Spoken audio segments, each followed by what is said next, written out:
হুজুর সাল্লাল্লাহু আলাইহি ওয়াসাল্লাম সময় বাড়ায় রাখলেন। আল্লাহর পয়গম্বর আকাশের দিকে তাকায় আছেন, আর আবু জাহেল বাহিনী খুশিতে তারা আত্মহারা। এতদিনে বুঝি মুহাম্মদকে আটকানো সম্ভব হবে? আল্লাহর পয়গম্বর অপেক্ষা করেন 3 প্রশ্নের উত্তর নিয়ে। জিবরাইল আমিন আসবে কখন, আর তিনি উত্তর দিবেন কখন? 1 ঘন্টা, 2 ঘন্টা, 5 ঘন্টা, 10 ঘন্টা, এইভাবে যাইতে যাইতে 24 ঘন্টা অতিক্রম হয়ে গেল। জিবরাইল তো আসেন নাই। পরের দিন তারা সময় মতো হাজির। আল্লাহর পয়গম্বর বলেন, চাচা জানেরা, আমি 24 ঘন্টা পরে উত্তর দিব, এটা যেমন বলেছিলাম জিবরাইল আমিন আসবে জানায়া দিবে, এটাও কিন্তু বলেছিলাম। জিবরাইল আসেন নাই, এই জন্য আমি বলতেও পারি না। জিবরাইল আসা পর্যন্ত অপেক্ষা করতে হবে। তারা সব এখান থেকে মিছিল দেওয়া শুরু করলো, মিথ্যা নবী মিথ্যা নবী। সাহাবীদেরকে পর্যন্ত কটাক্ষ করা শুরু করলো। সাহাবীরা ঘর থেকে বের হইতে পারে না, রাস্তায় পাইলেই বিভিন্নভাবে খুঁচা দিয়া কথা বলে। ওই সময় আসহাবে কাহফের ঘটনা আল্লাহ পাক রব্বুল আলামিন যখন নাজিল করেন, একটানা 14 দিন পর্যন্ত ওহী বন্ধ ছিল। এবার আপনি আমি একটু ভাবি তো, ওই সময়ের মক্কার যে চিত্র ছিল, গরিব গুরাবা, গুলাম, গুলামের পুত্র গুলাম, আল্লাহর পয়গম্বরের অনুসারী, সারা মক্কার লিডার যারা মুহাম্মদ বিরোধী, ইসলাম বিরোধী, তারা এই ইস্যুকে কেন্দ্র করে এমন এক হালত তৈরি করলো। নবীজির আপন চাচি উম্মে জামিল, আবুল আহাবের স্ত্রী, মানুষের ঘরে ঘরে গিয়ে বলে, শুনো গো, দূর থেকে তোমরা কি জানো আর না জানো, আমার তো পাশের ঘর আপন বাতিজা মুহাম্মদ, আল্লাহ মুহাম্মদকে ভুলে গেছে, তার প্রতি নারাজও হয়ে গেছে। আসমান থেকে মুহাম্মাদের কাছে শয়তান আইতো, আরো জোরে কন্যা নাউজুবিল্লাহ, আশা বন্ধ হয়ে গেছে। 14 দিন একাধারে যখন ওহী বন্ধ, আল্লাহর পয়গম্বর যেই পরিমাণ কষ্ট পাইছেন, এই কথাটা যখন উনার কানে পৌঁছে, আল্লাহ মুহাম্মদকে ভুলে গেছে, তার প্রতি নারাজ হয়ে গেছে। এর চাইতে দ্বিগুণ কষ্ট পায়া উনি আর দাঁড়ায়া থাকতে পারেন নাই। সেজদায় পরে এমন লম্বা সেজদা দিয়েছিলেন, তখন নবীজির চেহারা মুবারক রক্ত জমা হয়ে লাল হয়ে গিয়েছিল। হুজুর আকরাম সাল্লাল্লাহু আলাইহি ওয়াসাল্লাম মনে মনে ধারণা করতেছেন, সত্যি কি আল্লাহ আমাকে ভুলে গেল নাকি? 14 দিন যে ওহী বন্ধ, আল্লাহ যদি আমাকে ভুলে যান, আমি মুহাম্মাদের কি উপায় হবে? হুজুর সাল্লাল্লাহু আলাইহি ওয়াসাল্লাম সিজদায় পড়ে কান্না শুরু করে দিলেন। আল্লাহ, তামাম পৃথিবী আমার বিরুদ্ধে গেলেও আমার কোনো কষ্ট নাই, কোনো চিন্তার কারণ নাই। আপনি যদি আমাকে ভুলে যান, কার দরবারে আমি দাঁড়াবো? আপনি যদি ভুলে যান, সত্যি কি আপনি ভুলে গেলেন নাকি? আমি মুহাম্মাদের কি হালত হবে? লম্বা সিজদায় যখন কান্না শুরু করলেন, এমনি আল্লাহ রব্বুল আলামিন জিবরাইল আমিনকে সূরাতুদ দুহা কানা দিয়া পাঠাইলেন। জিবরাইল আলাইহিস সালাম আসলেন। ওগো আল্লাহর পয়গম্বর, মাথা উঠান। আল্লাহ প্রশ্নের 3 উত্তরও দিয়েছেন, একখানা সূরাও নাজিল করেছেন। আল্লাহ কসমকে বলেছেন, ওয়াদ-দুহা ওয়াল-লাইলি ইযা সাজা মা ওয়াদ্দাআকা রাব্বুকা ওয়া মা ক্বালা। রাত এবং দিনের 2 সময়ের কসম, আপনার রব, আপনার আল্লাহ আপনাকে ভুলেন নাই, আপনার প্রতি নারাজও হন নাই। রাত এবং দিনের কসম কায়া আল্লাহ বুঝায় দিলেন দোস্ত 14 দিন যে ওহী বন্ধ। আম্মা বা'দ ফাআউযু বিল্লাহি মিনাশ শাইতানির রাজীম। বিসমিল্লাহির রহমানির রহিম।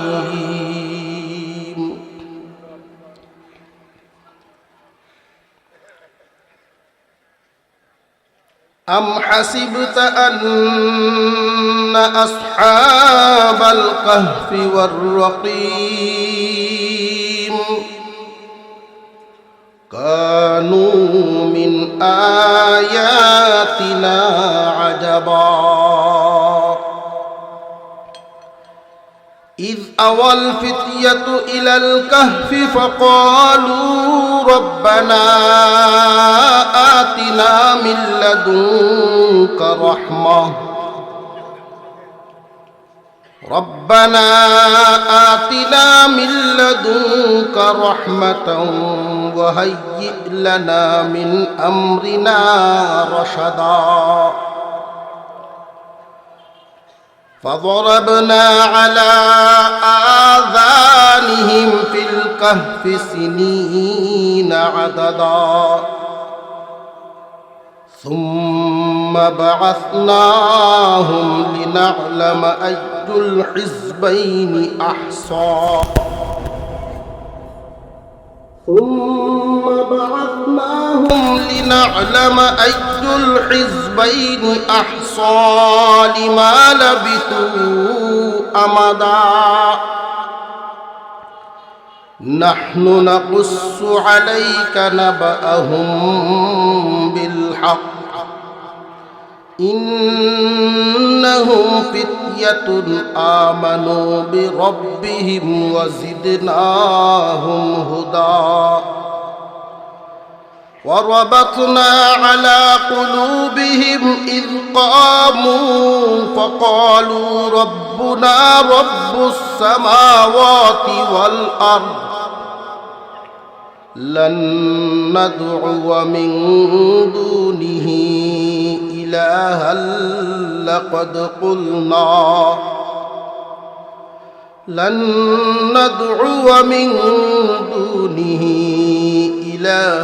لقد قلنا إذا شططا صدق الله العظيم اللهم صل على محمد وعلى آل محمد كما صليت على إبراهيم وعلى آل إبراهيم إنك حميد مجيد اللهم بارك على محمد وعلى آل محمد كما باركت على إبراهيم وعلى آل إبراهيم إنك حميد مجيد দুর্লভপুর শাহীদগাঁ ময়দানে আয়োজিত 3 দিনব্যাপী তাফসীরুল কোরআন মাহফিলের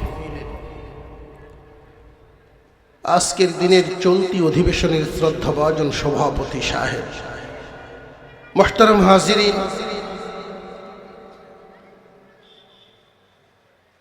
আমার বিষয়টা আপনারা অনেকেই দেখেছেন। আসহাবে কাহাফ কুরআনুল কারীমে আল্লাহ তাআলা ছোট বড় 500 ঘটনা বর্ণনা করেছেন। কতটা ঘটনা? 500। এই ঘটনাগুলোর থেকে আমাদের শিক্ষা হাসিল যেন হয়, ইবরত হাসিল করার জন্য ইতিহাসের অতীতের ঘটনাগুলোর থেকে 500 ঘটনা কোরআনে নাজিল করেছেন। বড় আশ্চর্যজনক ঘটনা, আজীব ঘটনা। তবে আমাদের কাছে যদিও আশ্চর্যজনক, যদিও আজীব লাগে, মহান আল্লাহর দরবারে এটা কিছুই না। আল্লাহর জন্য এটা কিছুই না। নবীজি সাল্লাল্লাহু আলাইহি ওয়াসাল্লাম মক্কা নগরীতে কালিমার দাওয়াত দেন। মক্কা নগরীর তখনকার সময়ের হর্তাকর্তা যারা ছিলেন, আল্লাহর রসুলকে খুব মহব্বত করতেন। ততদিন নবুয়ত আসে নাই, যতদিন আল আমিন বলে ডাকত, শ্রেষ্ঠ মানব বলে তারাই বলত। ব্যক্তি মুহাম্মাদের কোনো শত্রু ছিল না। যেই দিন থেকে নবীজি কালিমার দাওয়াত দেওয়া শুরু করলেন, মক্কার প্রভাবশালী ব্যক্তিরা আল্লাহর রসুলের বিরুদ্ধে চলে গেল। মূলত রসুলের বিরুদ্ধে না, রিসালাতের বিরুদ্ধে, ব্যক্তি মুহাম্মাদের বিরুদ্ধে না, তার উপর নাজিল হওয়া বিধিবিধানের বিরুদ্ধে। ব্যক্তি মুহাম্মাদের কোনো শত্রু ছিল না। শত্রুতা আরম্ভ হলো কোন দিন থেকে? দাওয়াত শুরু হইল যেই দিন থেকে। লা ইলাহা ইল্লাল্লাহ, লা ইলাহা ইল্লাল্লাহ আমরাও পড়ি। এর অর্থ হিসেবে আমরা জানি, বুঝি যা, নাই কোনো মাবুদ আল্লাহ ছাড়া। এই অর্থ আমরা যতদিন বুঝবো, বলবো, এতদিন পর্যন্ত কারোর কোনো মাথা ব্যথা হবে না। আমাদের কোনো প্রতিপক্ষও থাকবে না, কেউ বাধাও দিবে না। কারণ আমাদেরকে শিখিয়েছে অর্থটা এটাই, লা ইলাহা ইল্লাল্লাহ, নাই কোনো মাবুদ আল্লাহ ছাড়া। অর্থাৎ ইবাদতের যোগ্য আর কেউ নাই, এই অর্থ আমাদেরকে শেখানো হয়েছে।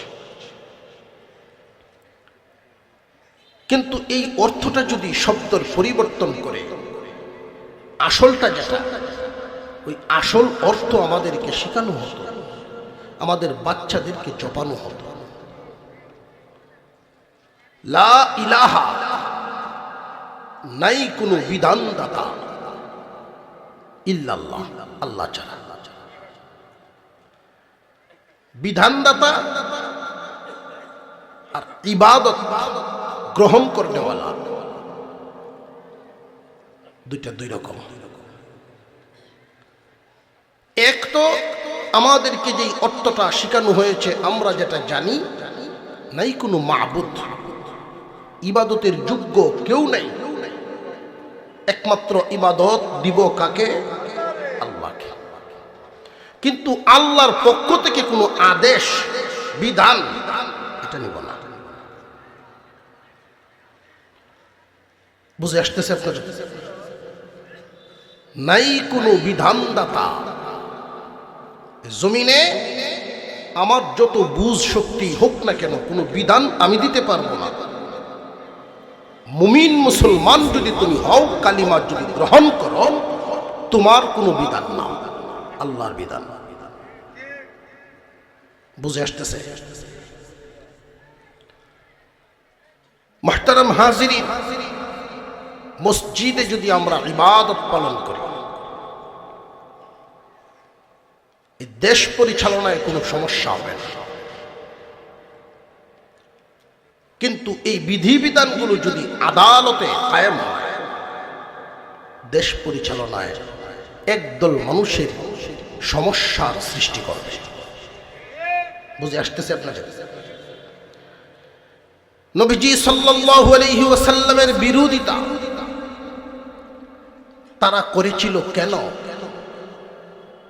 করেছিল এই জন্য যে যেই বিধিবিধান মুহাম্মদ যেই নিয়ম নীতি দেখায়, আমাদের নিয়ম নীতি, আমরা যা করি, আমাদের যেই মর্জি, সেখানে তো সেটা চলে না। মানবরচিত বিধানের ধরন হলো মানুষের যখন যা চায় তা করতে পারে। অপরাধী মানুষের যদি কাছের হয় বিচারকের, ওনার ইচ্ছা হলো একটা পরিবেশ তৈরি করে সাজা কিছু কমায় দিল। যদি তার শত্রুপক্ষের অপরাধী হয়, ওনার ইচ্ছা হলো সাজা কিছু বাড়াইয়া দিব। এটা হলো মানব রচিত বিধিমালার রূপ। মানুষের মন চাহি বিধিমালা দিয়ে যদি দেশ চলে, সমাজ চলে, জাতি চলে,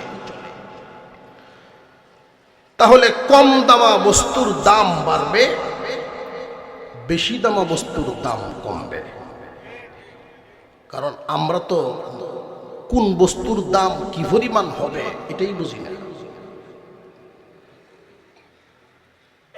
যদি বুঝতাম তাহলে সমাজে মূলত যারা কম মূল্যের মানুষ, কম মর্যাদা পাওয়ার মানুষ, তারা পায় মর্যাদার আসন।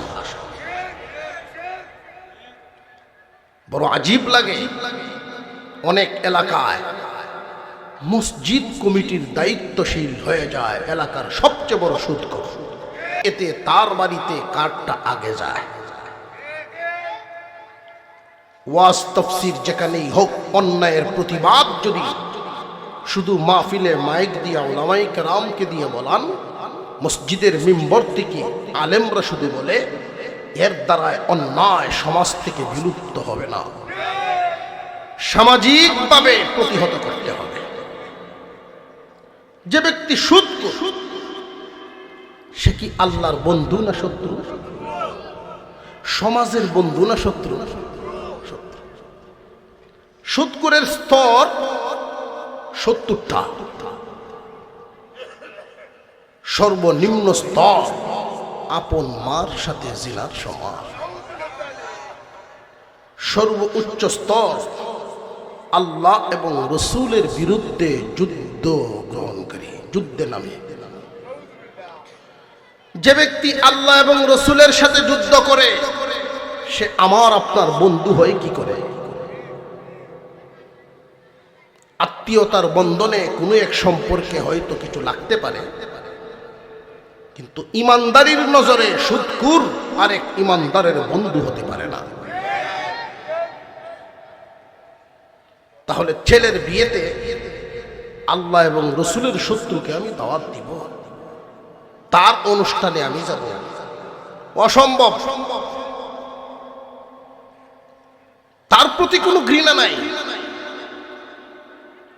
সে আমার আত্মীয়, তার কর্মটার প্রতি ঘৃণা। মুহতারাম হাজিরিন, হুজুর আকরাম সাল্লাল্লাহু আলাইহি ওয়াসাল্লাম কালিমার দাওয়াত দেন, তারা এমন কোন রাস্তা নাই যেই রাস্তায় বাধা দেয় নাই। একটা কথা ভালো করে মনে রাখবেন, মুহাম্মাদুর রাসূলুল্লাহ সাল্লাল্লাহু আলাইহি ওয়াসাল্লাম আল্লাহর রাসূল। কিয়ামত পর্যন্ত মুহাম্মাদুর রাসূলুল্লাহর দলের একদল মানুষ জমিনে থাকবে, নীতি আদর্শ ধরে রাখবে। মহান আল্লাহ পাক এদের পরিচয় তুলে ধরেছেন। কিয়ামত পর্যন্ত মুহাম্মাদের দলের লোক কারা হবে? যে মুহাম্মাদের যেই আদর্শ এবং নীতি ছিল, সেই নীতির পক্ষে যারা থাকবে, এই নীতিকে দাঁত দিয়ে আঁকড়ে কামড়ে ধরে রাখবে যারা। মুহাম্মদ ব্যক্তিকে মূল্যায়ন করতেন না, নীতির উপরে থাকতেন। ব্যক্তির মূল্যায়ন পরে হবে, নীতির মূল্যায়ন আগে হবে। এই জমিন কার? জবান খুলে আওয়াজ দিয়ে বলেন, জমিন কার? আমরা একদিন ছিলাম না, একদিন থাকবো না। আমার বলতে পারি, কিন্তু আসলে তো আমার না। 100 বছর আগের কোনো মানুষ এখানে আসেননি, আগামী 100 বছর পরে আমরা এখানে কেউই থাকবো না। তাহলে স্থায়ীভাবে এই জমিনের মালিকানা একমাত্র কার? কিছুদিনের জন্য জিম্মাদারি পাইয়া তোমার করবা না। এই জমিনের মালিক যিনি, জমিনের শৃঙ্খলা কিভাবে থাকবে, জমিন সুন্দর কিভাবে থাকবে, সমাজ কিভাবে সুন্দর চলবে, এই বিধিমালাও দিবেন তিনি।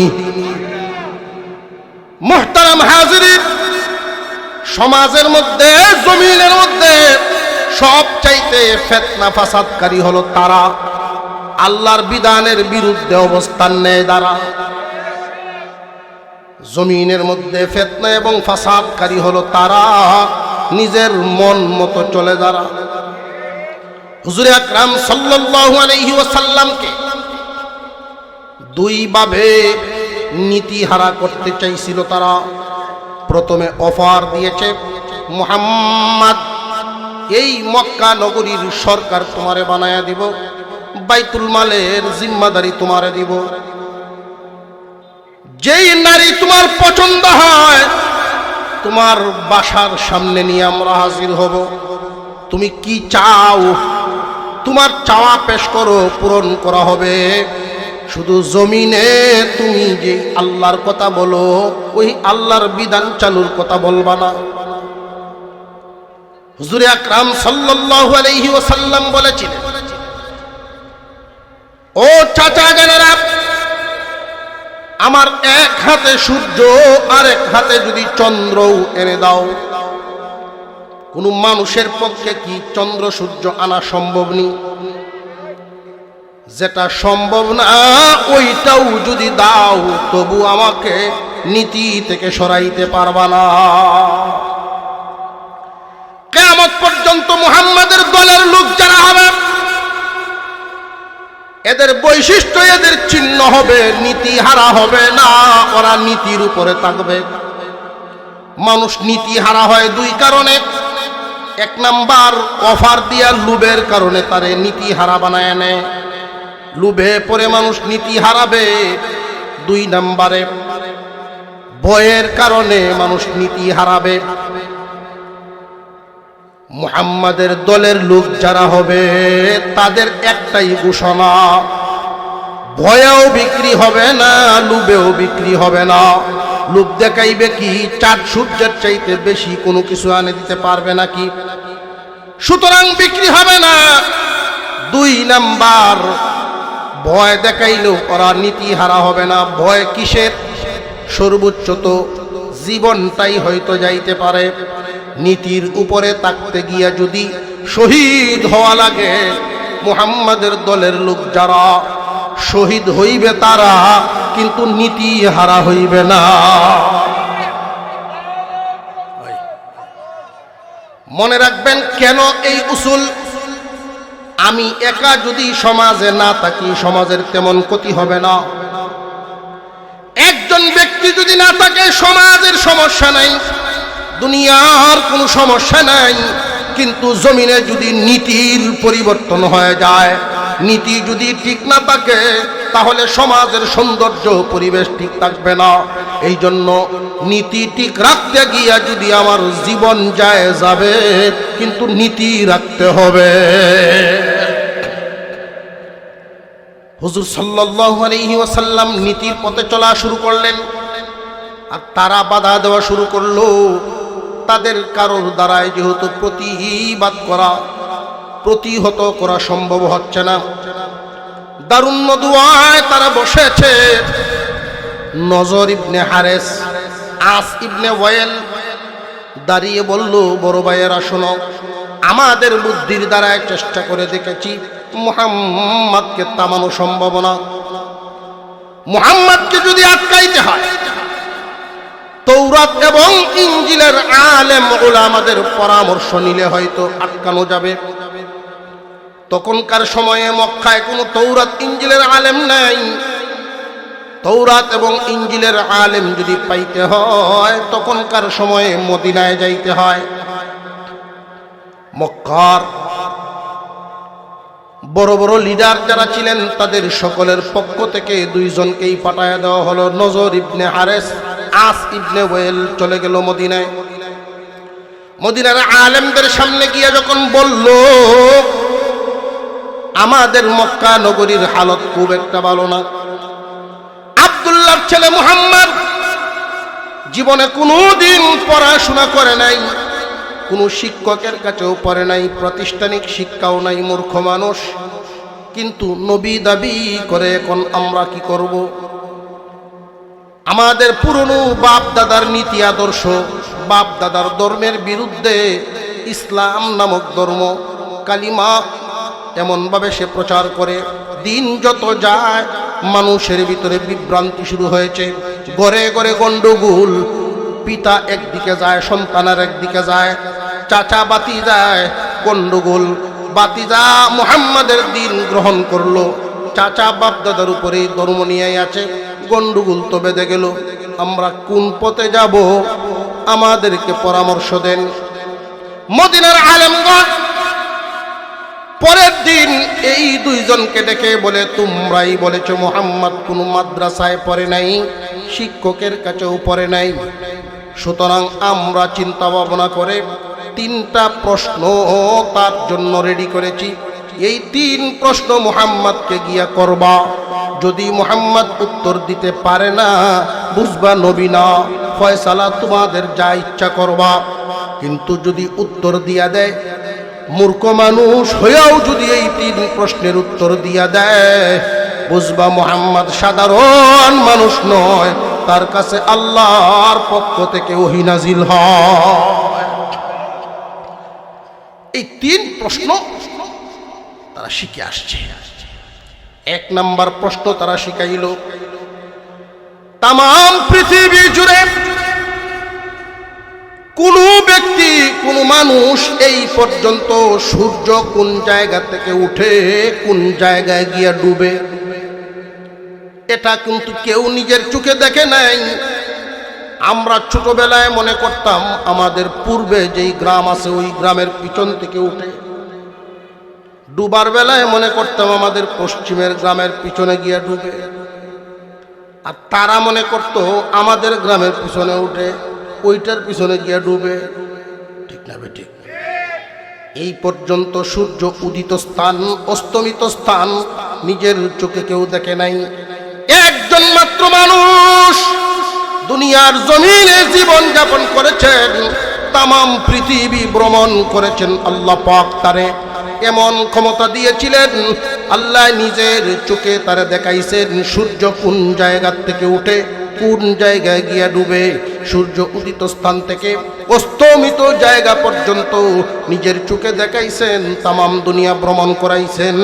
এই লোকটার নাম বলে দাও। 2 নাম্বার প্রশ্ন হলো আসহাবে কাহাফ সম্পর্কে। ও মুহাম্মদ, আসহাবে কাহাফের ঘটনা বলা।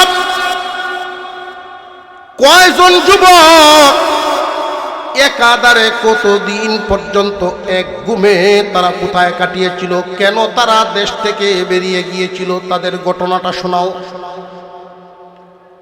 3 নাম্বার প্রশ্ন হলো, আমাদের মানুষের মধ্যে যেই আত্মা আসা যাওয়া করে, রুহু প্রবেশ করে আবার বের হয়, প্রবেশ করে আবার বের হয়, এই রুহু কেমনে আসে কেমনে যায়, রুহু আল্লাহ পাক কি দিয়ে বানাইছেন, এর বর্ণনা তুমি দিবা। এই 3 প্রশ্ন গিয়ে করবা। যদি উত্তর মুহাম্মদে দিতে পারে, বুঝবা মুহাম্মদ সাধারণ কোনো মানুষ নয়, আল্লাহর পক্ষ থেকে ওহী নাজিল হয়। তারা ফিরত আসলো। আবু জেহেল, আবু লাহাব, উতবা সাহেবারা সবাই গ্রহণ করলো তাদের কাছ থেকে এই প্রশ্নগুলো। আমাদের নবীজির এক অভ্যাস ছিল, প্রতিদিন সকালবেলা ঘুম থেকে উঠেই সর্বপ্রথম তিনি কাবাঘর দেখতেন, এরপরে দুনিয়ার অন্যান্য কাজকাম। আল্লাহর ঘরের মহব্বত নবীর অন্তরে ছিল বেশি। উনি ওনার যেই ঘর সফর যারা করেছেন তারা তো দেখছেন, আল্লাহর রসুলের যেই ঘর এখন লাইব্রেরি বানায় রাখা আছে, ওই ঘর থেকে সোজা তাকাইলে সাফা এবং মারওয়ার মাঝখান দিয়া আল্লাহর ঘর খানায় কাবা দেখা যায়। তিনি যদি কোথাও বসতেন, পাহাড়ের সাথে হেলান দিয়ে এমন ভাবে বসতেন যেন কাবাঘর দেখা যায়।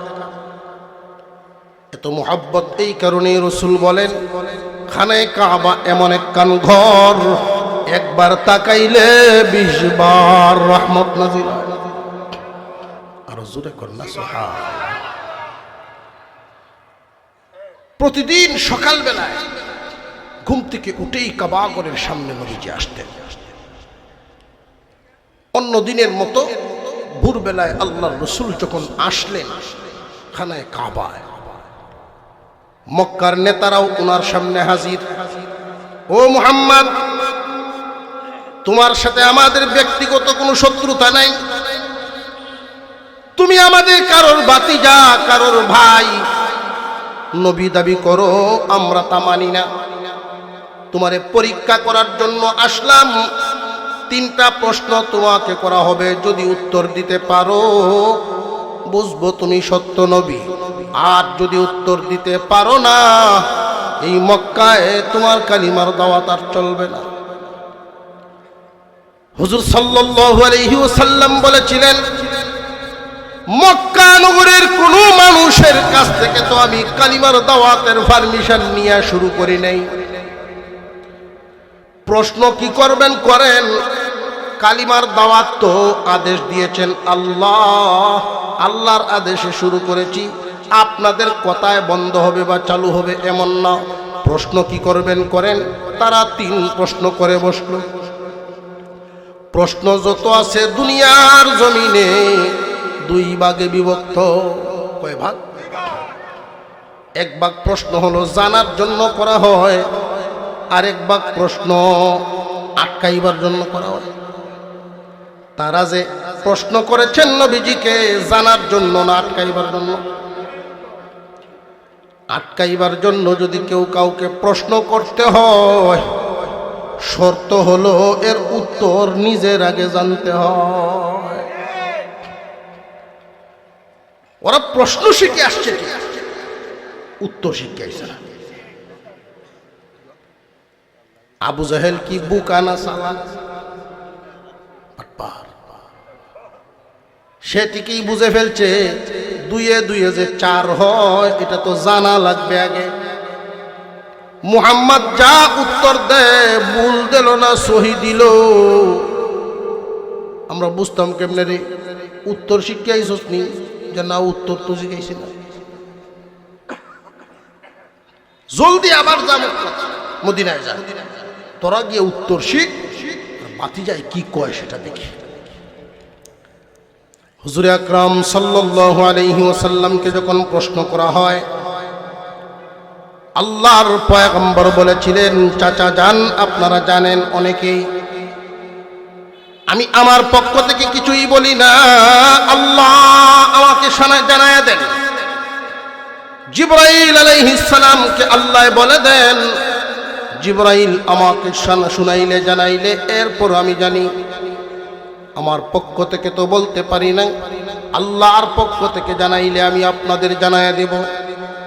ও মুহাম্মদ, জিবরাইল আসতে সময় কতটুকু লাগবে?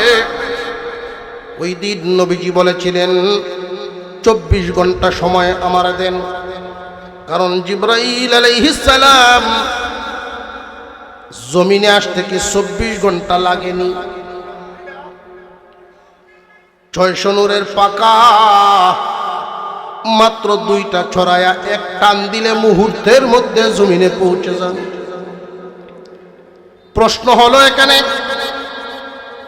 1 ঘন্টাও তো রাখতে পারতেন, 2 ঘন্টাও রাখতে পারতেন, 24 ঘন্টা রাখার কারণটা কি? কিয়ামত পর্যন্ত উম্মতে মুহাম্মাদীকে নবীজি সাল্লাল্লাহু আলাইহি ওয়াসাল্লাম সবক শিখায় দিলেন, উম্মতেরা রে, তোমরাও যখন কারোর সাথে কোনো কথা দিবা, কথায় যদি আবদ্ধ হও, তোমরাও যদি কারোর সাথে কোনো ওয়াদায় আবদ্ধ হও, লাগে যদি তোমার 3 দিন লইও তোমরা 5 দিন, লাগে যদি 5 দিন লইবা তোমরা 7 দিন সময় বাড়ায় লইবা। এতে 2টা লাভ। 1 নাম্বার লাভ হলো সময় আসার আগে ধীরস্থিরেই তুমি ওয়াদা পূরণ করতে পারবা। দুই নাম্বার লাভ হলো যার সাথে সময় মতো সময় আসার আগেই ওয়াদা পূর্ণ করলা, মোহব্বত আগের চাইতে দ্বিগুণ বাড়িয়া যাইব। আমরা যে অবস্থা লেনদেনের ক্ষেত্রেই বলেন, কথাবার্তার ক্ষেত্রেই বলেন, যে দে ৫,০০০ টাকা গুরান দিয়ে দেড়তাছি, এই গুরান আর শেষ হয়।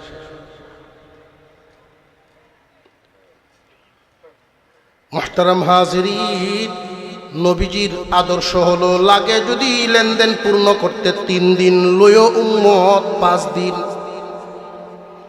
কিন্তু ওয়াদা যেন ঠিক থাকে। কর্জায়ে হাসানার এই প্রচলন তো উঠেই গেছে সমাজ থেকে। হুজুর সাল্লাল্লাহু আলাইহি ওয়াসাল্লাম সময় বাড়ায় রাখলেন, আল্লাহর পয়গম্বর আকাশের দিকে তাকায় আছেন, আর আবু জাহেল বাহিনী খুশিতে তারা আত্মহারা। এতদিনে বুঝি মুহাম্মদকে আটকানো সম্ভব হবে? আল্লাহর পয়গম্বর অপেক্ষা করেন 3 প্রশ্নের উত্তর নিয়ে জিবরাইল আমিন আসবে কখন, আর তিনি উত্তর দিবেন কখন।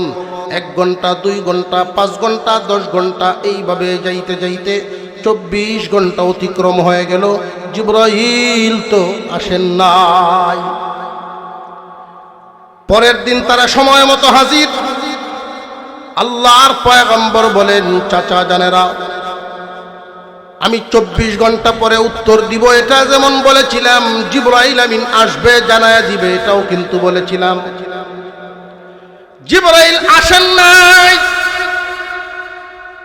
এই জন্য আমি বলতেও পারি না। জিবরাইল আসা পর্যন্ত অপেক্ষা করতে হবে। তারা সব এখান থেকে মিছিল দেওয়া শুরু করলো, মিথ্যা নবী মিথ্যা নবী। সাহাবীদেরকে পর্যন্ত কটাক্ষ করা শুরু করলো। সাহাবীরা ঘর থেকে বের হইতে পারে না, রাস্তায় পাইলেই বিভিন্নভাবে খুঁচা দিয়া কথা বলে। ওই সময় আসহাবে কাহফের ঘটনা আল্লাহ পাক রব্বুল আলামিন যখন নাজিল করেন, একটানা 14 দিন পর্যন্ত ওহী বন্ধ ছিল। এবার আপনি আমি একটু ভাবি তো, ওই সময়ের মক্কার যে চিত্র ছিল, গরিব গুরাবা, গুলাম, গুলামের পুত্র গুলাম, আল্লাহর পয়গম্বরের অনুসারী, সারা মক্কার লিডার যারা মুহাম্মদ বিরোধী, ইসলাম বিরোধী, তারা এই ইস্যুকে কেন্দ্র করে এমন এক হালত তৈরি করলো। নবীজির আপন চাচি উম্মে জামিল, আবু লাহাবের স্ত্রী, মানুষের ঘরে ঘরে গিয়ে বলে, শুনো গো, দূর থেকে তোমরা কি জানো আর না জানো, আমার তো পাশের ঘর আপন বাতিজা মুহাম্মদ, আল্লাহ মুহাম্মদকে ভুলে গেছে, তার প্রতি নারাজও হয়ে গেছে। আসমান থেকে মুহাম্মাদের কাছে শয়তান আইতো, আরো জোরে কন্যা নাউজুবিল্লাহ, আশা বন্ধ হয়ে গেছে। 14 দিন একাধারে যখন ওহী বন্ধ, আল্লাহর পয়গম্বর যেই পরিমাণ কষ্ট পাইছেন, এই কথাটা যখন উনার কানে পৌঁছে, আল্লাহ মুহাম্মদকে ভুলে গেছে, তার প্রতি নারাজ হয়ে গেছে। এর চাইতে দ্বিগুণ কষ্ট পায়া উনি আর দাঁড়ায়া থাকতে পারেন নাই। সেজদায় পরে এমন লম্বা সেজদা দিয়েছিলেন, তখন নবীজির চেহারা মুবারক রক্ত জমা হয়ে লাল হয়ে গিয়েছিল। হুজুর আকরাম সাল্লাল্লাহু আলাইহি ওয়াসাল্লাম মনে মনে ধারণা করতেছেন, সত্যি কি আল্লাহ আমাকে ভুলে গেল নাকি? 14 দিন যে ওহী বন্ধ, আল্লাহ যদি আমাকে ভুলে যান, আমি মুহাম্মাদের কি উপায় হবে? এই কথাটার ওজন আমাদের তেমন বুঝে আসবে না। একটা উদাহরণ দিই। চায়ের দোকানে আপনি বসে চা খাচ্ছেন, হঠাৎ খবর শুনলেন একটা মৌলভীবাজার সদর 3 তলা ছাদের উপর থেকে একটা ছোট বাচ্চা পড়ে গেছে। এই খবরটা শুনিয়া আপনি তো মানুষ, দয়া মায়া আছে অন্তরে, আহারে এই পরিমাণের তৈরি না, এর বেশি তো কিছু না। যে এই পরিমাণ মহব্বত হলো কেন? আপনি মানুষ, ওই বাচ্চাটাও মানুষের বাচ্চা, এই জন্য মহব্বত। এখন যদি এই পরিস্থিতিতে একজনে এসে খবর বলে যে ভাইজান আপনি সাকাইতেছেন, আপনার কলিজার টুকরা যে নাতিটা এটা পানি পড়ছে, এই সময় তার প্রতিক্রিয়াটা কি হবে? আরে এরকম না, সার কাপ টাপ শুয়ে তুই দুধ দিব কেন? মহব্বতের বেশ কমের কারণে। বুঝে আসতেছে নাকি? কইব যে তোরা যা, আমি সারা শেষ করি। মহব্বত যার অন্তরে যেই পরিমাণ, সমস্ত সৃষ্টির অন্তরে আল্লাহর মহব্বত যে পরিমাণ, একা মুহাম্মদুর রাসূলুল্লাহর অন্তরে আল্লাহর মহব্বত এর চাইতে বহুগুণ বেশি। এই কারণে হুজুর সাল্লাল্লাহু আলাইহি ওয়াসাল্লাম সিজদায় পড়ে কান্না শুরু করে দিলেন। আল্লাহ, তাম পৃথিবী আমার বিরুদ্ধে গেলেও আমার কোনো কষ্ট নাই, কোনো চিন্তার কারণ নাই। আপনি যদি আমাকে বলে যান কার দরবারে আমি দাঁড়াবো, আপনি যদি বলে যান সত্যি কি আপনি বলে গেলেন নাকি, আমি মুহাম্মাদের কি হালত হবে? লম্বা সিজদায় যখন কান্না শুরু করলেন, এমনি আল্লাহ রাব্বুল আলামিন জিবরাইল আমিনকে সূরাতুদ দুহা কানা দিয়া পাঠাইলেন। জিবরাইল আলাইহিস সালাম আসলেন। ওগো আল্লাহর পয়গম্বর, মাথা উঠান। আল্লাহ প্রশ্নের 3 উত্তরও দিয়েছেন, একখানা সূরাও নাজিল করেছেন।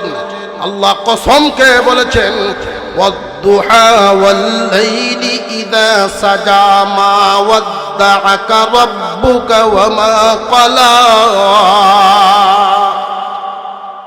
রাত এবং দিনের 2 সময়ের কসম, আপনার রব, আপনার আল্লাহ আপনাকে ভুলেন নাই, আপনার প্রতি নারাজও হন নাই। রাত এবং দিনের কসম কায়া আল্লাহ বুঝায় দিলেন, দোস্ত 14 দিন যে ওহী বন্ধ। এখানে হিকমত লুকায়িত আছে। হরদম আপনার উপরে যে ওহী নাজিল হয়, আপনার বড় কষ্ট হয়। ওহী ভারী নাজিল হইলে কষ্ট হয়। ওহী বড় ভারী নিয়ামত। শীত, কনকনে শীতের মধ্যেও আল্লাহর রাসূলের উপরে যখন ওহী নাজিল হতো, কখনো কখনো কপাল ঘেমে ঘামের ফুটা পড়তে থাকত। ওহী বড় ভারী জিনিস। এই জন্য পরিশ্রম থেকে একটু বিশ্রাম দিলাম, কিছুদিন ওহী বন্ধ রেখে আপনাকে বিশ্রাম দিলাম। যেমন রাতের পরে দিন, দিনের পরে রাত, রাতের পরে দিন, দিনের পরে রাত। দুনিয়ার মানুষের উপরে যদি একাধারে 40টা দিন দেওয়া হয়, রাত নাই, মানুষের কি আরাম হবে না কষ্ট হবে? একাধারে যদি শুধু 40 পর্যন্ত রাতেই তাকে কোনোদিন দিন না আসে, তবু মানুষের আরাম না কষ্ট? সারাদিন কষ্ট করবে, রাত দিলাম সেই কষ্টের ওষুধ হিসাবে। রাত এবং দিনের কসম খায় আল্লাহ বলেন, আল্লাহ আপনাকে বলেন নাই, আপনার প্রতি নারাজ হন নাই। জিবরাইল আলাইহিস সালামকে নবীজি জিজ্ঞাসা করেন, তাহলে ওহী বন্ধ কেন? এর মধ্যে তাফসিরি কথা, ব্যাখ্যা বিশ্লেষণ হলো এগুলো আল্লাহ এই কারণে বন্ধ রেখেছেন। সরাসরি জিবরাইল আমিন সবক একখান দিয়ে দিলেন, পয়গম্বর ওয়ালা তাকুলান্না লিশাইইন ইন্নী ফাইলুন যালিকা গাদা ইল্লা আন ইয়াশা আল্লাহ। ও পয়গম্বর, 24 ঘন্টা পরে উত্তর দিবেন, এই কথা বলছিলেন আপনি? বলে হ, ইনশাআল্লাহ তো বলেন নাই। আল্লাহর পয়গম্বর ভবিষ্যতের কোনো ওয়াদা করলে ইনশাআল্লাহ ব্যতীত করবেন না। ইনশাআল্লাহ সাথে নিয়ে যদি ওয়াদা করা হয়, সেই ওয়াদা পূরণে আল্লাহর রহমত নাজিল হয়। নিয়ত সহি রেখে যদি ইনশাআল্লাহ বলে ওয়াদা করে, সাধ্য অনুযায়ী চেষ্টার পরেও যদি ওয়াদা পূরণ না হয়, ইনশাআল্লাহ বলার কারণে ওয়াদা খেলাফির গুনাহ থেকে বাঁচিয়া যায়। প্রশ্ন হলো, ইনশাআল্লাহ শিক্ষা দেওয়াই যদি উদ্দেশ্য হয়, 2 ঘন্টা পরেই তো জিবরাইল আমিন ইনশাআল্লাহ শিখাইতে পারতেন, প্রশ্নের উত্তরও দিতে পারতেন। 14 দিন পর্যন্ত ওহী বন্ধ রাখার কারণ কি? জেনে রাখবেন সমাজের কথা, যেই জিনিস যত কষ্টে হাসিল হয় তার কদর তত বাড়ে। কিয়ামত পর্যন্ত উম্মতে মুহাম্মাদি জানবে এই ইনশাআল্লাহর জন্য নবীজি কত ব্যথা পেয়েছিলেন। উম্মতে মুহাম্মাদি যেন এই বিষয় জানলে ইনশাআল্লাহর আমল না ছুটে, ইনশাআল্লাহর গুরুত্ব বুঝে কোনো ওয়াদা করলে ইনশাআল্লাহ ব্যতীত মুসলমান ওয়াদা করব না। আগামীকাল যাব ইনশাআল্লাহ, আগামীকাল করব ইনশাআল্লাহ, আগামী বছর দেখা হবে ইনশাআল্লাহ। ভবিষ্যতের কোনো কথা বললে ইনশাআল্লাহ বলা মনে থাকবে? থাকবে মনে? আরে জামডি মেরে দিয়েছেন, সকলেই উচ্চারণ করি না একবার ইনশাআল্লাহ। একটা সবক, দাদা আর নাতি সাক্ষাৎ হয়েছে। কই যাস রে ভাই? বাজারে যাই, একটা খাসি কিনবো। কও ইনশাআল্লাহ একটা খাসি কিনবো। দাদা শিখায়, কয় আমার পকেট ভর্তি টাকা, ইনশাআল্লাহ দিকে তো নাতিরে কেমনে বোঝাই? তো বাজারও গিয়ে যে সময় সন্ধ্যাবেলা ঘুরিয়ে যায় বাড়িতে, কই কিরে নাতি খাসি কই? দাদা ইনশাআল্লাহ টাকা হারাইছি।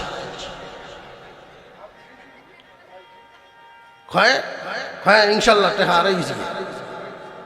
এখন কই লইব? যে সময় বলার কথা ছিল এখন ইনশাআল্লাহ, ওই সময় যদি ইনশাআল্লাহ বলতা, আল্লাহর রহমত তোমার সাহায্যকারী হিসেবে পেতা। ইনশাআল্লাহর আমল করবো তো? আল্লাহ যেন তৌফিক দেন, বলুন আমিন। ঘটনা শুরু হয়ে গেল আসহাবে কাহফ। 3টা প্রশ্ন, এই 3 প্রশ্নের মধ্যে একটা ছিল আসহাবে কাহফ। কোন পয়গম্বর, কোন নবী তাদেরকে দাওয়াত দেন নাই। এর শানে নজুলটাই একটা অধিবেশন চায়। শানে নজুল বললে এক অধিবেশন। এবং আসহাবে কাহফের শুধু এই ঘটনাটাই 3টা তাফসীর মাহফিলের দরকার। আমার সময় দিছে কথা।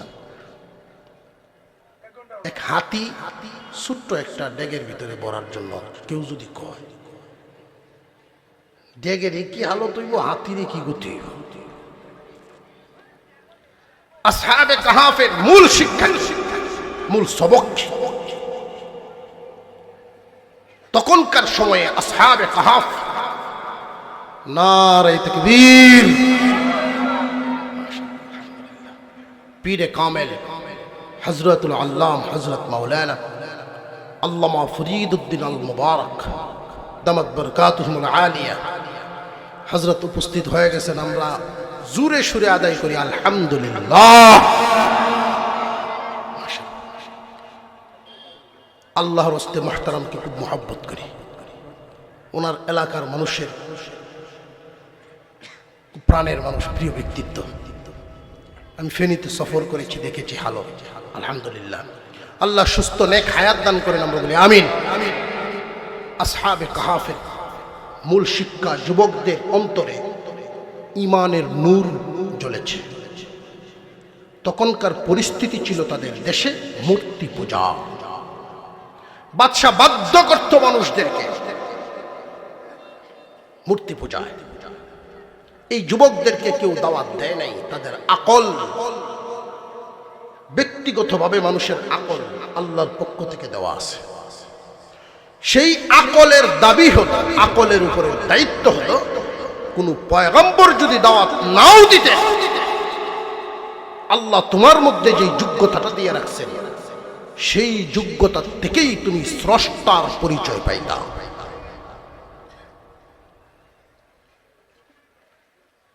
তাদের নিজেদের বিবেকের মধ্যে যে নিজের আর হাতে বানানো মূর্তি, এটা আবার খোদা কেমনে হয়,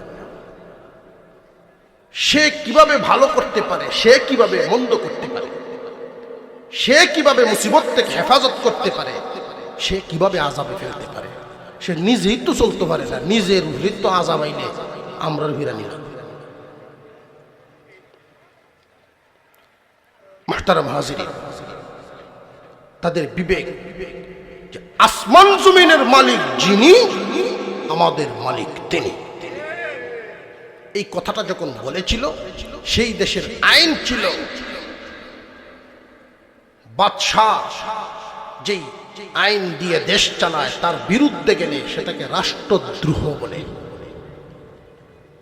জেনে রাখবেন, আমাদের এই দেশে অনেক উলামায়ে কেরাম শুধু শরীয়তের বিধানের আলোচনা করেছেন, যেটা রাষ্ট্রীয় আইনের বিপক্ষে। শরীয়তের বিধানের আলোচনাটা করার কারণে একদল মানুষ গোপনে গোপনে এই রাষ্ট্রে অবস্থান করে কুফরি মতবাদ প্রতিষ্ঠার লক্ষ্যে প্রশাসনকে ব্যবহার করে মিথ্যা মামলা দিয়ে খামাখা ওই সমস্ত ব্যক্তিদেরকে বছরের পর বছর জেলখানার মধ্যে আবদ্ধ রেখেছে।